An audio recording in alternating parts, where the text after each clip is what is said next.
6월 4일 수요일 매일 묵상을 시작하도록 하겠습니다. 오늘의 본문 말씀은 역대상 5장 1절에서 6장 81절까지의 말씀입니다.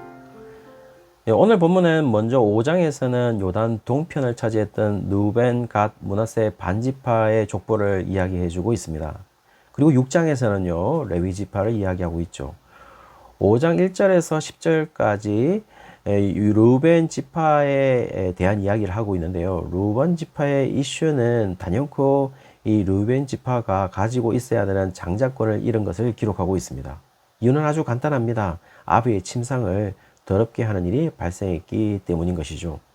그리고 오늘 역대상은 너무도 자세하게 그 장자권이 요셉에게로 돌아갔다라고 말하고 있고, 그리고 사실 언약의 장자권 역시 유다에게로 빼앗겼다고 이야기하기 위해서 2절에 유다 지파도 언급하고 있는 것으로 보입니다.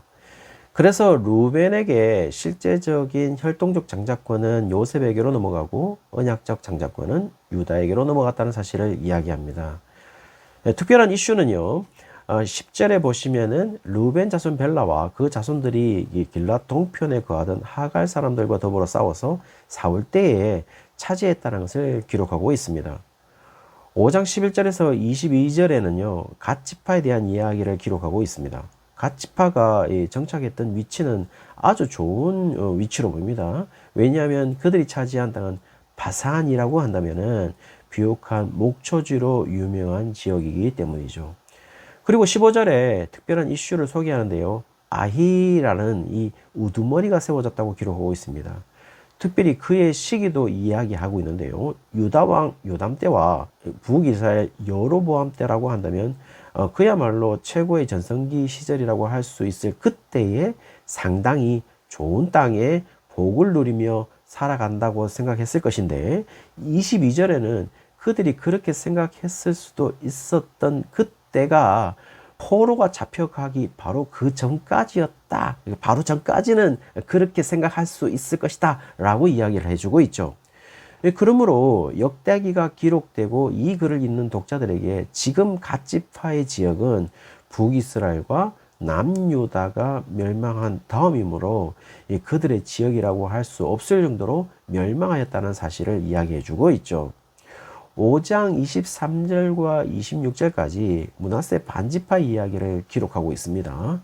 므낫세 반지파의 출발이 나쁜 것은 아니었던 것으로 보입니다. 요단 동편에 정착을 한 후에 바산에서 헤르몬산까지 이르는 영토를 차지했다고 나오는 것을 보면 나름 잘 살았던 지파인 것으로 보입니다. 그리고 24절에는요, 용감하고 유명한 족장도 배출했다는 사실도 기록하고 있어요. 그래서 그들은 유능한 지도도 가지고 있었다라는 사실을 알 수가 있죠. 그러나 특별한 이슈는요, 아무리 그들이 강하다고 하더라도 25절에서 26절에는 그들이 여호와께 범죄함으로 북이스라엘이 아수르에게 멸망하였다는 사실을 기록합니다.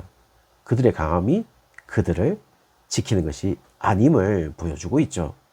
이 5장에 기록되는 요단 동편을 차지한 지파들은 이방 세계와 이 접근성이 좋았고, 특별히 요단 서편의 땅보다는 요단 동편의 땅이 훨씬 좋은 땅으로 성경에서 말해주는 것을 보면 이들이 요단 동편을 차지한 그들의 동기가 상당히 인간적이었다는 사실을 이야기해주고 있습니다. 결국 그들이 하나님을 돌아서서 범죄하였다는 사실을 말해주고 있고, 아수르를 사용하셔서 북이스라엘에 속한 이들을 멸망시켰다는 사실을 말해줌으로써 역대기를 듣는 독자들에게 우리의 강함과 우리의 능력이 우리를 보여주는 것이 아님을 절실하게 전해주고 있다는 것이죠. 더 중요한 사실은요, 26절에 보시면은 아수르로 통한 북이스라엘 멸망 후에 그들은 강제적으로 할라와 하볼과 하라와 고산 강가에 옮겼다라고 이야기를 하고 있습니다. 그리고 역대상이 기록되는 시기에도 여전히 거기에 있어서 자신의 고향으로 돌아오지 못했다라는 것은 요단 동편 자체가 하나님의 약속의 땅 자체가 아니었으므로 그들은 돌아올 자신의 기업인 땅이 존재하지 않았음을 이야기해 주고 있는 것이죠. 그래서 아수르가 멸망을 해도 그들은 여전히 바벨론의 포로로 남아 있었다라는 것을 의미하고 있습니다. 어쩌면 바벨론 멸망 후에 고레스 칙령으로 자신의 땅으로 돌아가라고 했지만 그 지역은 요단 동편은 이 이스라엘 땅으로 회복된 것이 아니라 그대로 이방 땅이 되었기 때문에 그들은 돌아갈 자신의 민족의 땅이 없었던 것으로 보입니다. 또 이 땅의 분배에 있어서도 모세가 직권적으로 주어진 땅이지 다른 지파들처럼 이 제비뽑기로 하나님의 약속에 의해서 제비뽑기로 기업으로 얻어진 땅이 아니라는 점에서 하나님의 약속에서 제외된 땅이다라는 것을 알려주고 있고, 그 미래가 어떠했는지를 말해줌으로써 역대기를 듣는 독자들에게 하나님의 약속에 대한 신뢰를 더 강화시키고 있다라는 사실을 알 수가 있죠. 6장은 레위 지파에 관한 이야기를 들려줍니다. 6장을 굳이 구분해 본다면 1절에서 15절까지 대제사장의 계보를 이야기하는 것으로 보이고, 16절에서 30절까지 레위의 아들들인 게르손, 그핫, 무라리의 족보를 소개하고 있습니다. 31절부터 48절까지 보시면은 회막 앞에서 찬송을 맡은 자들의 족보를 소개하고 있고, 특별히 다윗이 언약궤를 예루살렘으로 옮긴 후에 찬송을 맡은 자를 소개하고, 솔로몬 성전 후에도 여전히 그들의 직무가 계속되었다라는 사실을 알 수가 있죠. 49절에서 53절까지 보시면은 이제 아론의 자손을 소개하고 있습니다. 이유는 48절에 레위 지파가 맡은 것과 49절에 제사장이 맡은 일이 구분되기 때문으로 이 아론의 자손을 따로 구분해서 소개하는 것으로 보입니다. 그렇다고 해서 레위 지파 속에 제사장을 맡은 자들이 우위에 있었던 것은 아닌 것으로 보입니다. 당연한 것이 제사와 지성소와 지성물의 업무는 분명 한정적이기 때문에 굳이 레위 전체가 하지 않아도 되는 것이지만, 장막의 모든 일은 상당한 일의 양을 요구하는 것이기 때문에 레위가 맡아서 일을 한 것으로 보입니다. 그러므로 레위 지파에 속한 자와 제사장은 지위의 우위로 구분된 것이 아니라 사역의 종류로 구분된 것으로 보인다는 것이죠. 사실 이 부분은 우리에게 알려주는 것이 상당합니다. 심지어 유대 세계에서는 엄연히 지위의 우위가 존재할 수 있었음에도 불구하고 역대기의 저자는 지위의 우위를 두지 않고 사역의 구분을 하는 것을 보면 지금 우리의 이 직분 제도와의 개념과는 상당히 차이가 있음을 알 수가 있죠. 여전히 우리 현대 교회의 직분에서 보면 계급처럼 이해되고 있으니까요.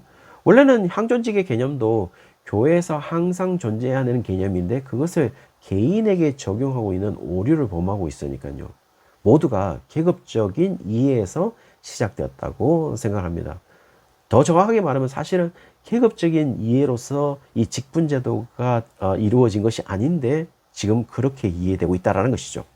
54절에서 81절까지 제사장과 레위인의 정착지인 48성읍을 언급하고 있는데요.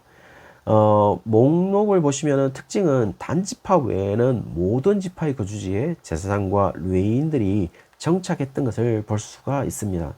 단지파는 당연히 없을 수 있습니다.